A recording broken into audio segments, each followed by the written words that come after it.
Hey everyone! Tonight we're diving into the story of the Long Winter of Elderfield. But before you settle in, take a second to hit that like button and subscribe only if you truly enjoy this kind of content. I would love to know where you are watching from and what time it is for you, so drop that in the comments. It's always amazing seeing people from all over the world tuning in. Now, dim the lights, maybe switch on a fan for that cozy background, and let's drift into tonight's story together.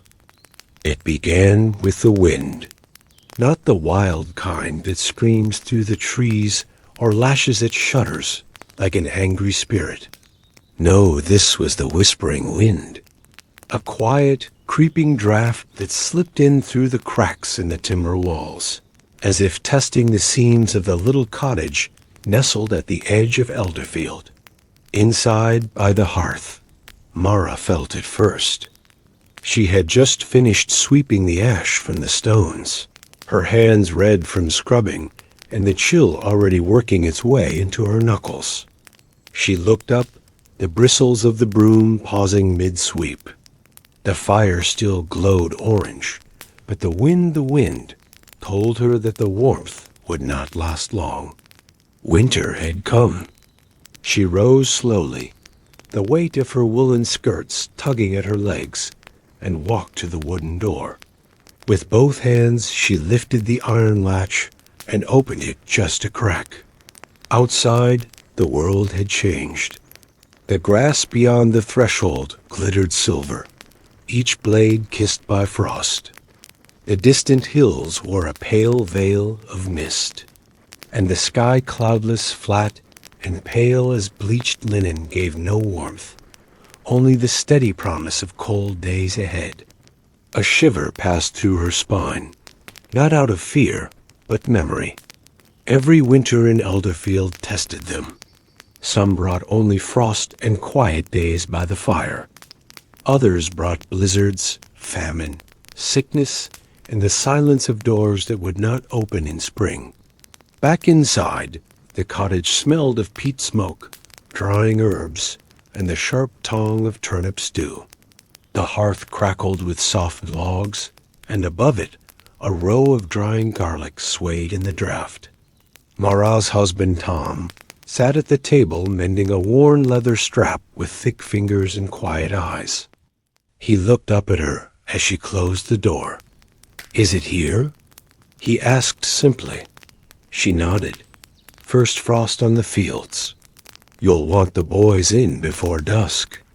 Tom grunted, setting aside the strap. He reached for his coat and the woolen hood that hung beside the fire. His boots were stiff with last year's mud, but he pulled them on all the same. "I'll fetch them," he said. "And the goat, too." Mara watched him go, then turned her attention to the hearth. She added a few splinters of pine for brightness, and carefully placed the thick log across the top, angled just so. Her hands worked out of habit, years of watching her mother and grandmother do the same. Fire was not just warmth, it was life. If the fire died in the night, the cold could find its way into their bones and not let go. Later, as the sun slipped behind the trees, the family gathered around the hearth.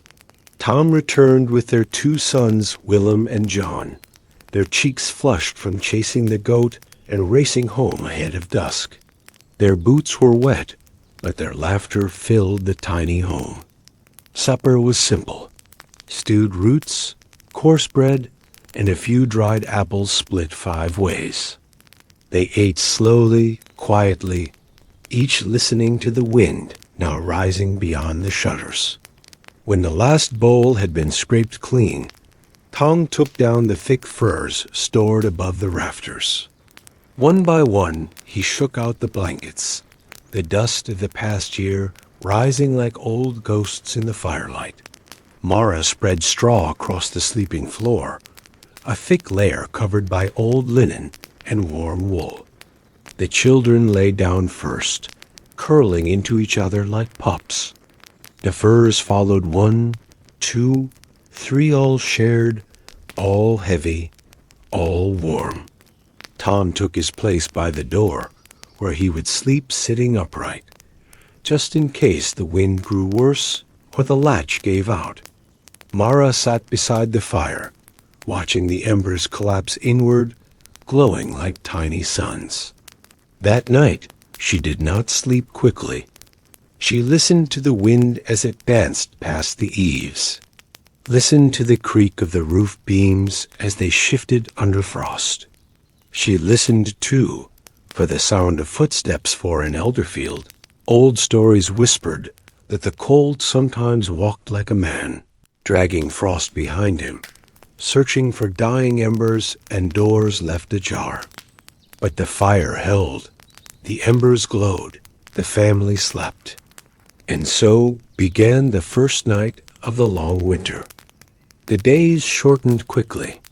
By the second week of frost, the sun barely touched the tops of the trees before it slid behind the hills again, leaving the world wrapped in twilight.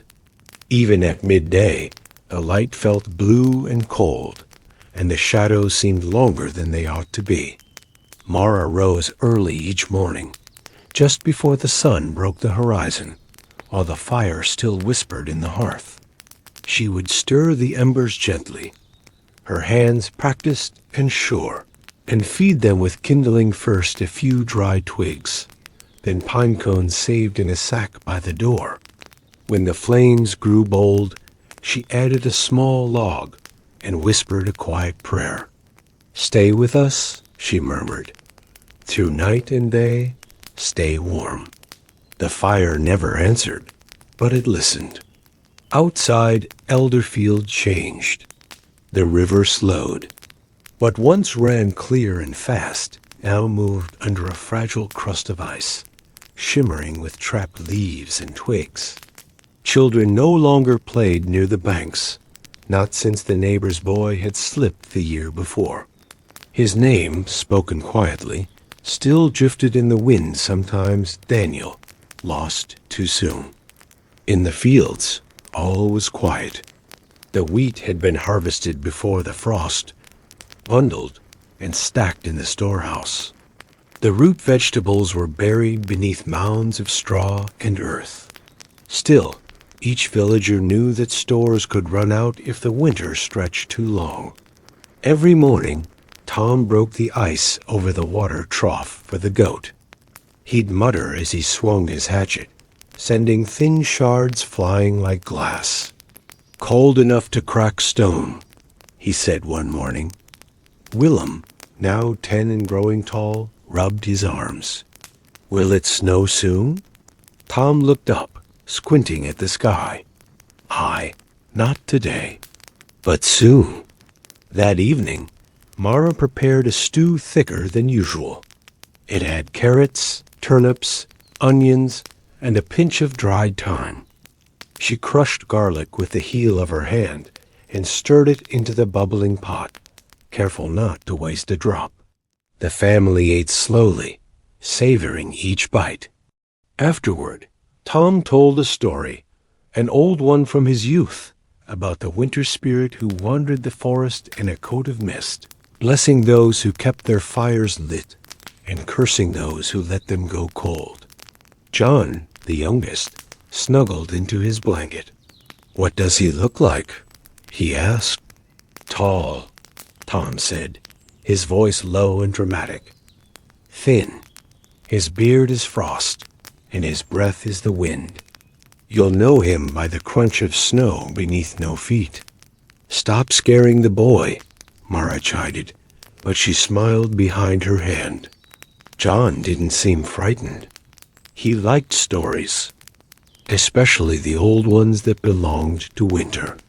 That night, the wind returned. It howled louder than before, rattling the shutters and moaning through the cracks in the thatch. The children stirred in their sleep, and Mara laid a hand on each to soothe them. By morning, the snow had come. It was not a gentle fall of flakes, but a blanket laid thick and heavy across the land. The trees bent under its weight. The road vanished entirely. Even the goat refused to step outside, curling instead beside the hearth with a snort and a shake. Willem and John pressed their noses to the window. "Can we play in it?" Willem asked. "Only if you gather firewood first," Mara said. The boys groaned, but bundled up in wool layers and stepped into boots stiff with cold. Tom gave them both a pat on the back before sending them off. "Don't stray far," he warned. "Snow's deep enough to swallow you." Mara watched from the door as their laughter echoed, white clouds of breath disappearing into the gray sky. Inside, she swept again, always sweeping. The snow tracked in on boots and hems, turning to puddles, then to dirt. But it was good dirt. Home dirt. Familiar. She spent the day weaving another mat for the floor and patching holes in the boys' mittens. As she worked, she hummed. A song her mother used to sing. No words, just the tune. Like the wind in tall grass or the hush of falling snow. The hearth burned steadily beside her, a silent companion. At night, the storm returned. Snow slapped the walls. Wind screamed through the trees like wolves on the hunt. The shutters banged once, twice before. Tom lashed them down with rope. Inside, the family huddled together, wrapped in every layer they owned. The goat bleated once in its corner, then fell silent. Mara fed the fire one more log. The woodpile was lower now, and she felt a small flicker of worry. "We'll need more soon," she whispered to Tom. He nodded grimly. "Tomorrow, if the storm breaks." But the storm did not break. It howled for 3 days and 3 nights. The drifts grew taller than the fence. The well froze. The goat stopped eating. On the 4th morning, Tom bundled himself in everything he owned and stepped outside. The snow came to his waist. "I'll go to Callum's," he said. "See if he's got a saw or spare wood." He did not return by nightfall. The fire burned low. Mara sat beside it, one hand on John's shoulder, the other gently cradling a fresh ember with the tongs. She fed it pine needles, just a few, trying to keep it alive until morning. "Will Papa be okay?" Willem asked. She nodded, though her heart was unsure. "He knows the way," she said. The wind, ever cruel, whistled through the chimney. Morning came gray and silent. No sun, no wind, only a muffled stillness, as if the snow had hushed the whole world.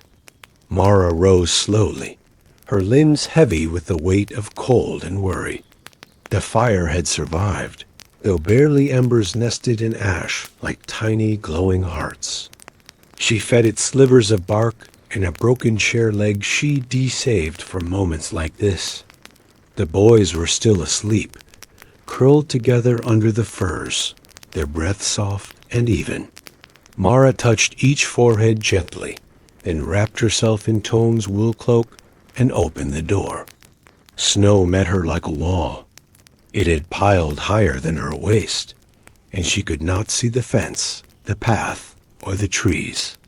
All was white, only a faint line of indentations. Tom's tracks disappeared into the distant haze. She stepped outside, breath catching in her throat. The cold bit her skin, sharp and immediate. She could not go far, but still she waited, eyes scanning the drifts, heart listening for the sound of boots or voice. Nothing came. Inside, she boiled water with a few dried leaves from last autumn. Not real tea, but it would warm the boys. She sat with them as they sipped from wooden cups, the steam rising like ghosts from the rim. "Papa's still at Callum's," she told them, her voice steady. He'll wait for the storm to pass before walking back. He's smart. John nodded, believing her. Willem watched her eyes. The day passed in chores, mending, sweeping, feeding the goat. The creature had not touched its food, its sides thinner than before. Mara rubbed its ears, whispered old words from her mother's tongue, words she barely remembered. "Hold fast, old girl," she said. "You'll feel sun again." That evening, she opened the root cellar and took more than she meant to. 2 turnips, an onion, a piece of salted pork. It felt like a feast, but she could not face another meal of broth. The boys needed strength. She needed warmth. She chopped the meat slowly, the blades sticking in the cold fat. Each slice dropped into the pot like a gift. By the time the stew simmered, the fire had brightened and the shadows danced on the walls. "Tell us a story," John whispered. Mara hesitated, then smiled. "All right," she said. "I'll tell you the story of the winter caller." They listened wide-eyed as she told them about a spirit who knocked on doors during the coldest nights.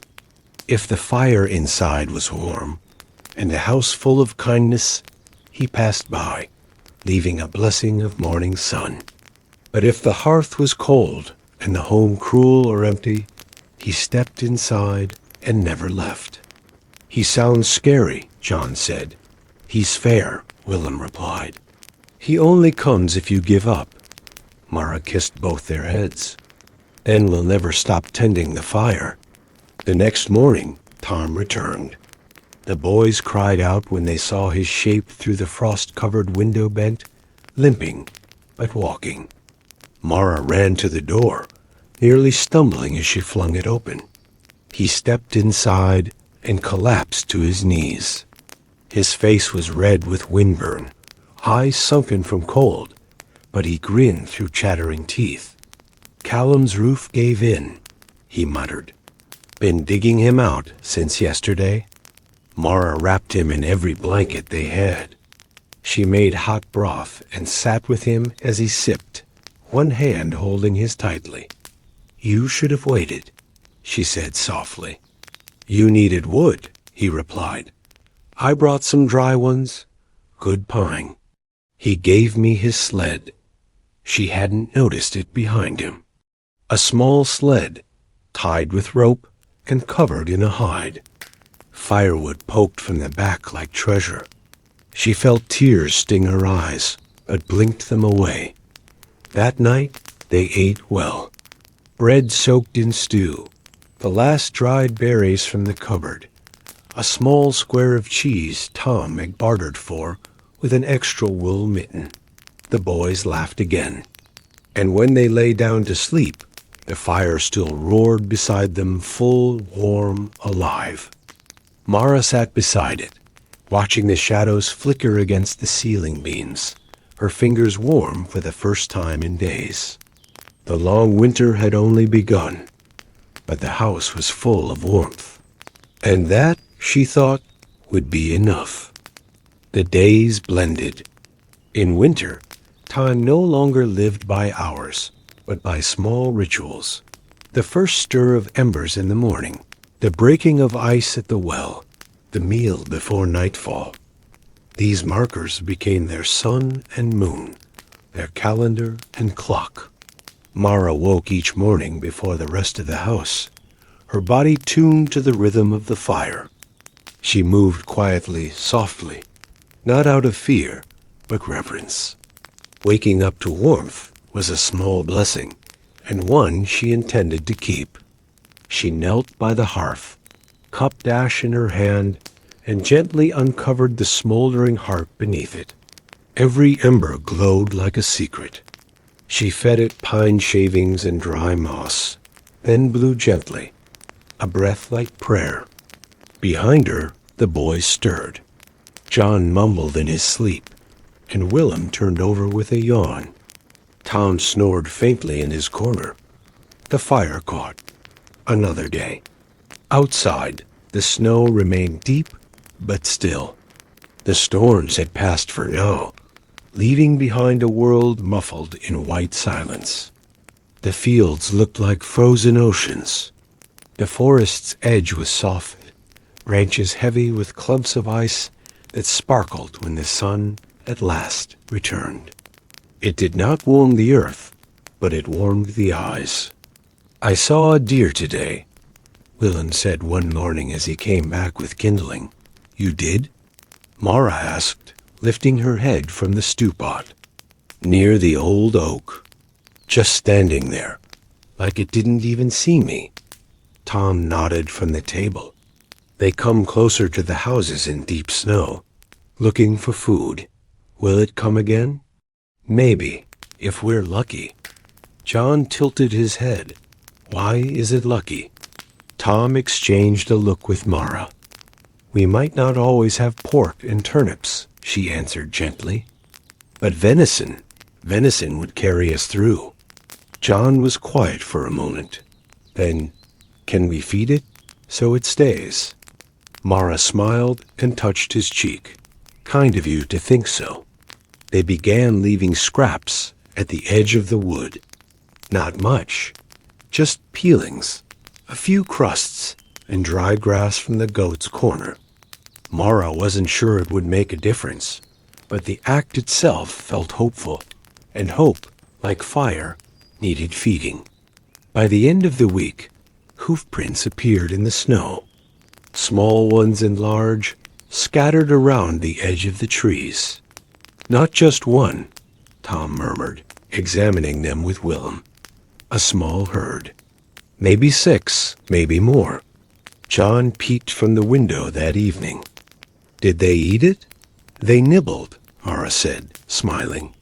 "And they came back. That counts." Inside the home, warmth was guarded like gold.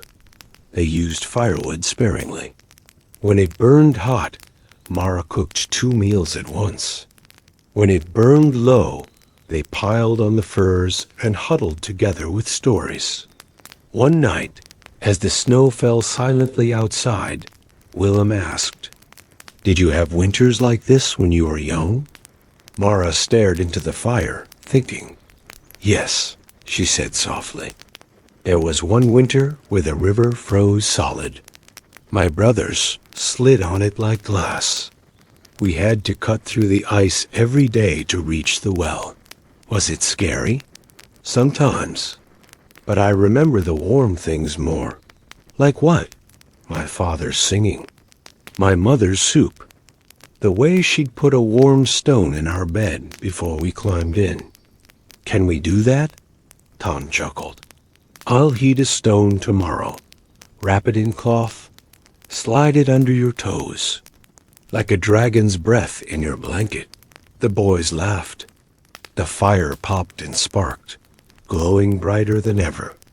A few days later, the deer came. Not in the middle of the night, not hidden in shadows, but at dusk, bold, quiet, and graceful. A doe stepped into the clearing near the cottage. Willem spotted it first. "There," he whispered from the window. The family gathered silently, watching. She stood like carved marble, her breath a cloud, her ears alert but unafraid. Then, slowly, she bent her head and nibbled at the frozen apple peels in the snow. "She's beautiful," John whispered. Mara felt her chest ache with something wordless. Wonder, perhaps, or gratitude. The sight of life, wild, free, and unbothered by walls, felt like a kind of miracle. The doe raised her head, eyes catching the light from the window, and for a moment, Mara swore it looked right at her. Then it turned, stepped back into the trees, and vanished. Later that night, Tom added another log to the fire. "We should set the snare tomorrow," he said quietly. Mara hesitated. "Do we need to?" He looked at her, serious but gentle. "Not yet, but if the snow deepens again, we'll be glad we did." She nodded. And so the snare was set, carefully, respectfully, just beyond the edge of the trees. The family left another offering beside it. Not bait, but thanks. Whatever happens, Mara whispered to the wind, we're grateful. That night, as they slept beneath firs and firelight, the wind returned, softer this time, almost like it was singing. The next snowfall came quietly. No wind, no warning, just a curtain of white descending from the sky like drifting ash. The world disappeared, slowly and without fanfare, as if it were being erased with a soft hand. Inside the cottage, the hush was felt as much as heard. John pressed his nose against the window, the frost painting strange patterns around his breath. It's like the sky is falling. Mara wrapped her shawl tighter. It falls gently, she whispered, and always makes room for more. The fire crackled, a warm punctuation in the stillness. Tom sat by it, slowly oiling the blade of a small knife, his eyes distant. Willem sat cross-legged nearby, stringing twine around a wooden frame building a trap, not for deer, but for the idea of winter itself. The food stores were holding, though just barely. They had stopped eating to fullness and started eating to survive, measuring turnips by half-hand, splitting onions into thin layers. Mara had counted every remaining apple, every bit of dried meat, every pinch of salt. There would be no more cheese, no more berries, no luxuries now. And still, she found beauty in it. Each meal was made carefully, with reverence. A pot of soup, no thicker than water, was stirred slowly and tasted like memory. The act of cooking, of caring, was itself nourishment. The deer did not return. The snare sat untouched, snow slowly claiming its shape. Tom checked it each morning, trudging through knee-high drifts, and returned without complaint. She's clever, he said one evening, or else she knows. Knows what? Willem asked. That we meant her no harm. John looked confused. But we were going to catch her. Tom shrugged. We still might, but sometimes the forest says no. On the 6th day of snow, the wind changed. It returned with a voice howling low through the chimney, humming in the rafters, rattling the shutters like knuckles on wood. It did not scream. It sang, a long, low moan that filled the corners of the house and stirred the ashes in the hearth. That night, no one slept easily. Mara stayed up tending the fire, her eyes on the glowing logs, her ears tuned to the spaces between the sounds. In Elderfield, the old stories said that during winters like this, the world went thin, that between one breath and the next, something could slip through a spirit, a shadow, a memory of a time before frost. Mara didn't believe in hauntings, but she believed in cold. And cold, she knew, had a way of creeping not just into bones, but into thoughts. She heard it sometime near midnight. A knock, not loud, not forceful, just 3 soft raps at the door. Knock, knock. Her heart paused. She looked toward Tom, who was asleep, his arm over John. Willem stirred slightly, but didn't wake. The knock came again. She rose quietly, her feet muffled in wool. Her fingers brushed the latch. Then she remembered. No one should be walking in this storm. Not now. Not here. Still, her hand moved toward the door. She opened it just a crack. Snow rushed in, curling like smoke across the floor. But no figure stood there. No tracks. No sound. Only the forest beyond, heavy with snow. Silent, she closed it gently, breathing through her nose. It must have been a branch, she told herself. But she did not sleep that night. In the morning, the wind was gone. Outside, the world looked clean again, untouched. The sky, for the first time in weeks, was blue, soft and thin, like ice held to light. The air smelled of pine and frost. Mara stepped out with Tom. Together they walked to the edge of the woods, checking the snare. Still empty. But something had moved nearby hoofprints, a trail through the snow, and one strange mark like a heel. A traveler?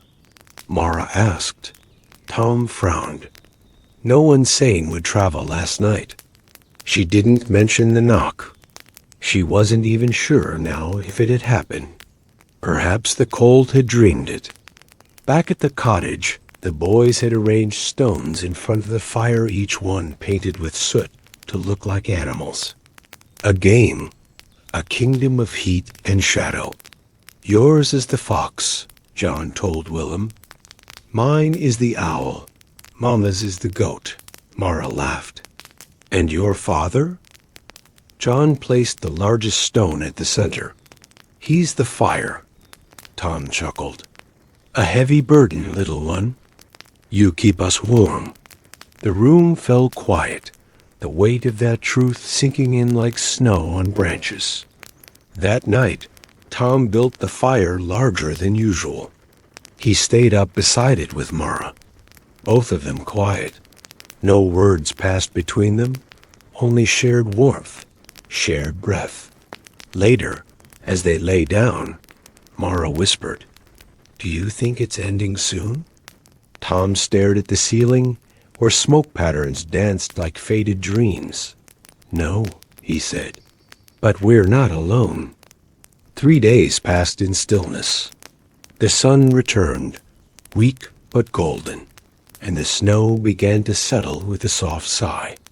Drips from the eaves tapped the windows like tiny fingers, and icicles shimmered like glass knives along the roofline. The children had grown used to the quiet rhythm of winter. John no longer asked if the deer had returned. Willem no longer checked the trap. They helped with chores in silence, fetched water, swept ash, and scraped every bowl clean. Inside, the fire was steady. Mara marked the days by the bundle of firewood. It had shrunk by half. They had perhaps 2 weeks of true warmth left. Then, on the 4th morning after the last snowfall, a shape appeared on the road. "Someone's coming," he whispered. Mara looked up from the hearth, her heart tightening. "Are you sure?" He nodded, eyes wide. "A man, walking with a stick." Willem saw it first from the window. His hand was thin, but unshaking. "You are kind," he said. "This season has not been." He leaned on his stick, his eyes always half closed, but Mara noticed he never fully slept. His eyes were pale blue, almost gray. Not cold, but vast, like the winter sky just before snow. Mara fetched a bowl of hot broth and placed it before him. He nodded in thanks and ate slowly, savoring each sip like wine. The boys watched in silence. The figure moved slowly, cloaked and hunched, leaving deep holes in the snow behind him. John nodded solemnly, as if he understood something the adults didn't. And then the stranger was gone, walking back into the woods, his footprints filling slowly with falling snow. That night, the house felt quieter, the fire brighter. The man spoke again. "I've passed through 6 villages," he said. Not one with a fire still burning, but it sounded old, and it sounded safe. Mara frowned. "None?" "None," he confirmed, voice quiet but heavy. "Some gone quiet, others locked behind shutters. Some... Will you be all right out there?" He paused. "The cold doesn't follow me," he said, "but it listens." Just before he stepped into the snow, he turned to John. He trailed off, some empty. He came from the woods, not the village road, and his steps were deliberate, as though he had walked a great distance. The fire popped. "You are lucky," the man added. "But not just lucky. Prepared." Tom stirred the coals with an iron rod. "We try." The stranger turned to the children. "What are your names?" "Willem," the elder said cautiously. "And John." "Just a rhythm." Like old poetry, before noon, he rose, strapped his pack to his back, and reached for his stick. "You go already?" Tom asked. "Or a forgotten lullaby?" She pretended not to hear, but her skin tingled, the same rhythm from the storm. Tom opened the door slowly, his hand resting on the axe by the frame. He had brought in fresh wood-dry pine that Tom did not recognize. Mara blinked. "Where did you get that? Strong names?" He turned to Mara. "And yours?" "Mara. A good name," he said. "It means bitter." She blinked, surprised. "It does? In the old tone?" he said. "But bitter things endure. That is their strength." Tom stood and stepped to the door. John pressed against his mother's side. "Is it a ghost?" Mara ran her fingers through his hair. "No, love, just a traveler." He set his walking stick by the door carved from twisted wood, capped with iron. His boots were caked with ice. The man reached the door just as the sun disappeared behind a low cloud. He did not knock, not at first. He simply stood there, unmoving, as if listening. Then 3 soft knocks. Mara's breath caught.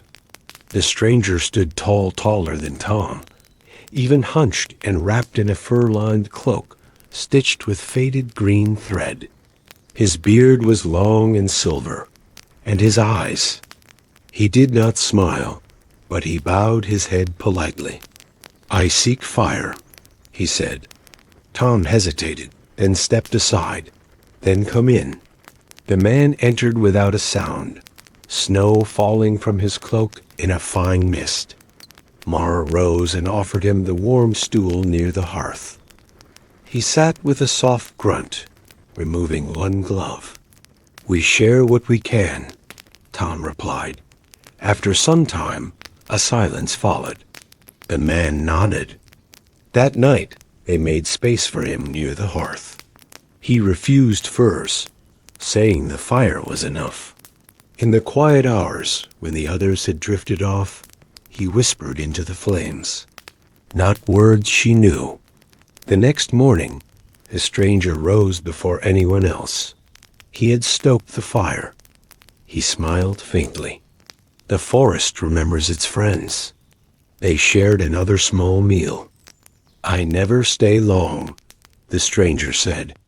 "I visit where the fire still speaks." Mara followed him to the door. "Keep the hearth burning," he said, "even when the wood runs out. There are other ways."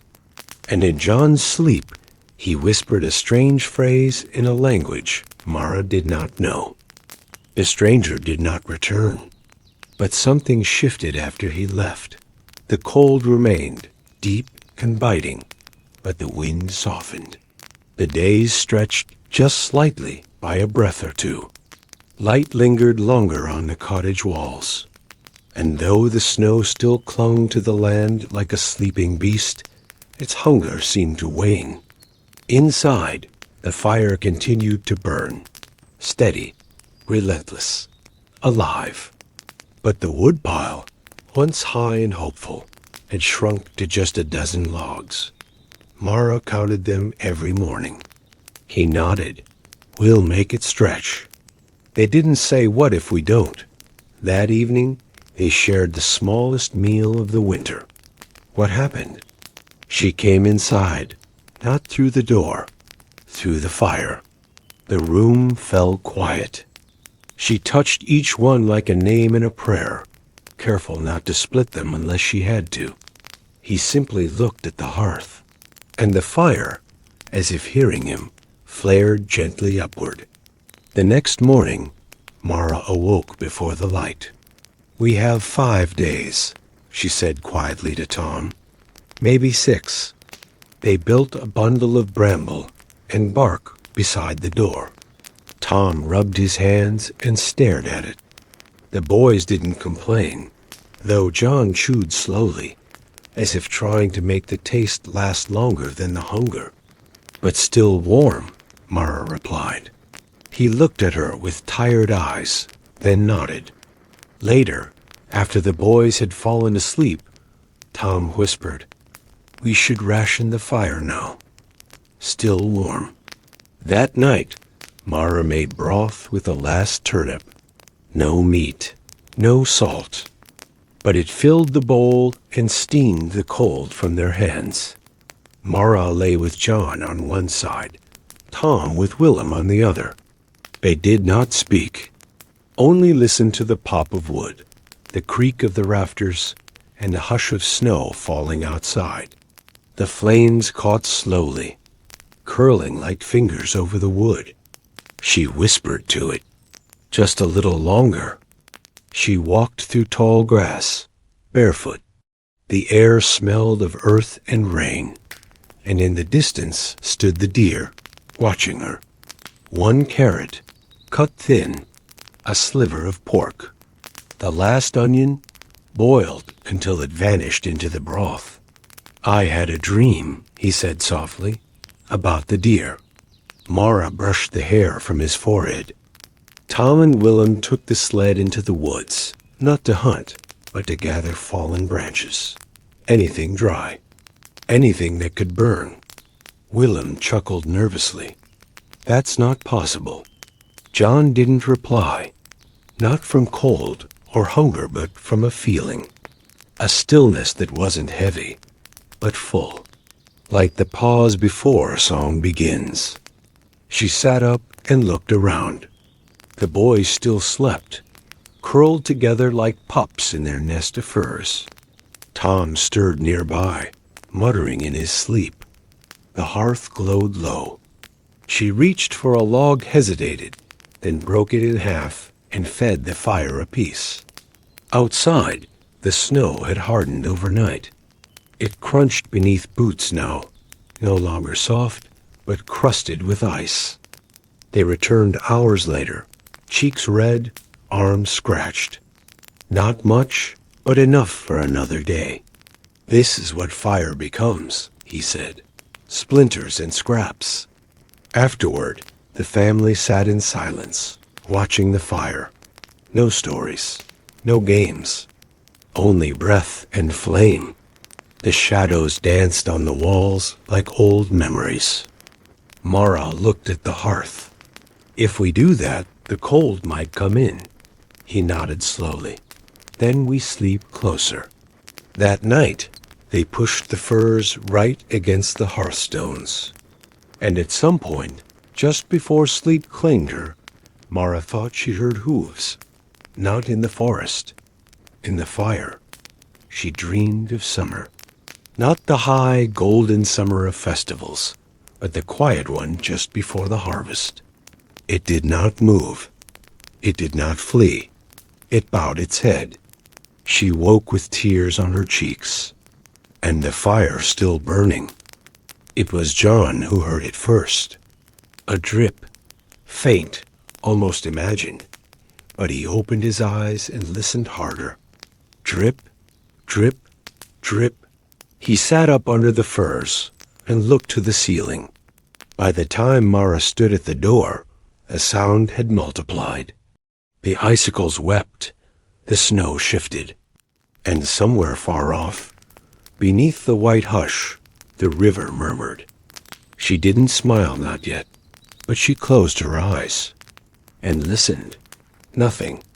Then toward the window, still frosted, still gray, but along the edge of the glass, water ran. Instead, she stared into the coals, let her breath slow, let her thoughts settle.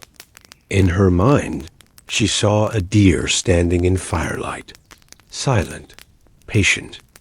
She reached forward and pushed the coals together with her fingers. "Birds are coming back," he said. Mara nodded. "The world's remembering itself." It was simple bare, even but the warmth of it in their hands, the smell of bread filling the cottage, felt like a feast. "When spring comes," he said. She looked at him. "Yes? Can we plant carrots again?" She smiled. "That might work," Tom said. "If the apples are kind, as many as we want." Mara sat up long after the others had fallen asleep, slow winding. He crawled over to his mother and tugged her sleeve. "Mama," he whispered, "it's dripping." And that, she thought, is all that matters. Outside, the snow began to crack. The soil turned beneath it. She blinked herself awake, disoriented. "What's dripping?" "The snow," he said. "I'll get water," he said. "We can bathe today." The boys helped clean. They shook out the furs, swept the floor, folded clothes.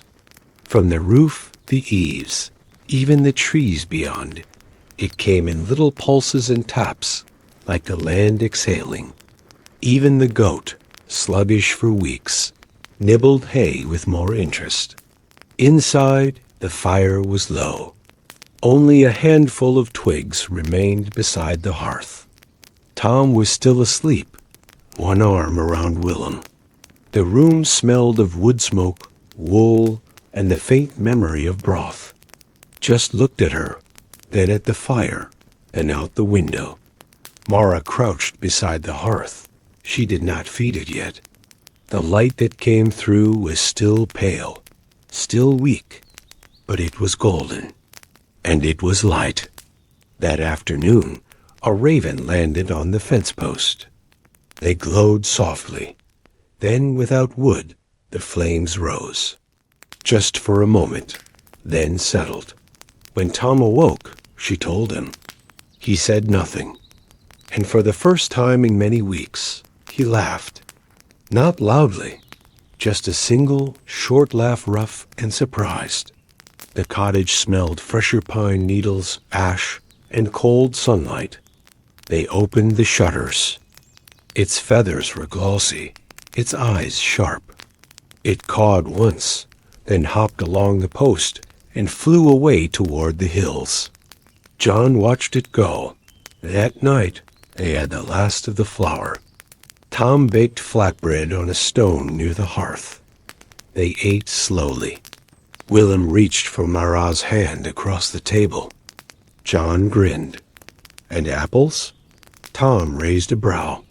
"We'll need to barter for apples. I'll trade stories," John offered. That night, the fire burned gently. No logs remained. Only ash, but the ash held its heat, and the heat strangely, impossibly grew. She placed her hand above the hearth. It was warm, not burning, not magical, but alive.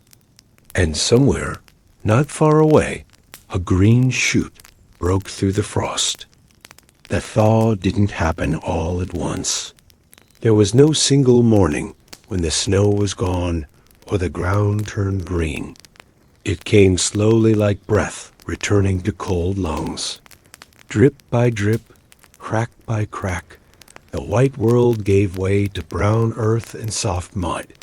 Mara stood on the cottage steps, shawl wrapped tight, eyes squinting against the light. Elderfield stirred. A cart rolled by the edge of the forest. Someone was chopping wood again.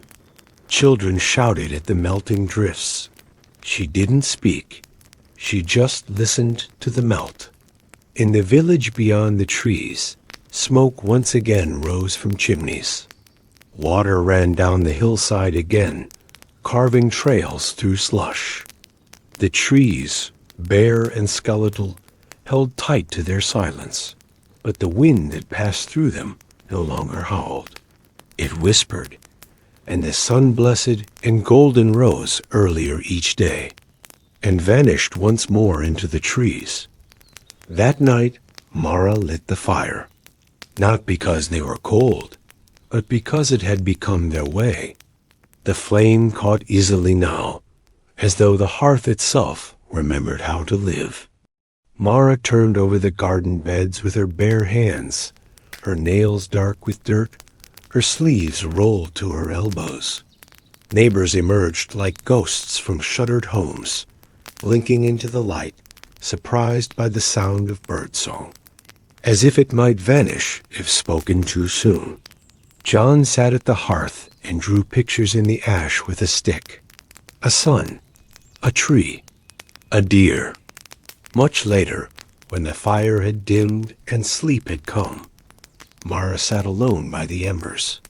She let herself cry, not from fear, not from hunger, but from something deeper relief. And beneath that, hope. She touched her fingers to the hearthstone. Not hot, not cold, just warm. She stepped forward once, and twice. John held his breath. Tom and Willem took the sled no longer for survival, but for trade. They returned with bread, a sack of seed potatoes, and word of the world beyond, but to the earth. Thank you for letting us stay. Mara asked only one thing. Did anyone else make it? Tom nodded slowly. Not all, but enough. The days grew longer. Will they remember how to grow? He asked. Mara smiled gently. They never forgot. The last crust of ice at the edge of the river cracked and floated away. Green shoots pushed through the soil by the window. John followed her with a handful of carrot seeds, dropping them one by one with great care. One afternoon, as they mended the fence, Willem called out, "She's back." Mara turned, and there she was. The deer. Slimmer than before, her ribs faintly visible beneath her coat. But she stood tall and proud, watching the cottage with eyes like polished amber. The deer did not approach the trap.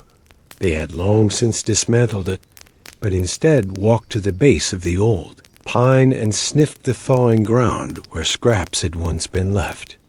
She bowed her head. They ate roasted roots and warm bread.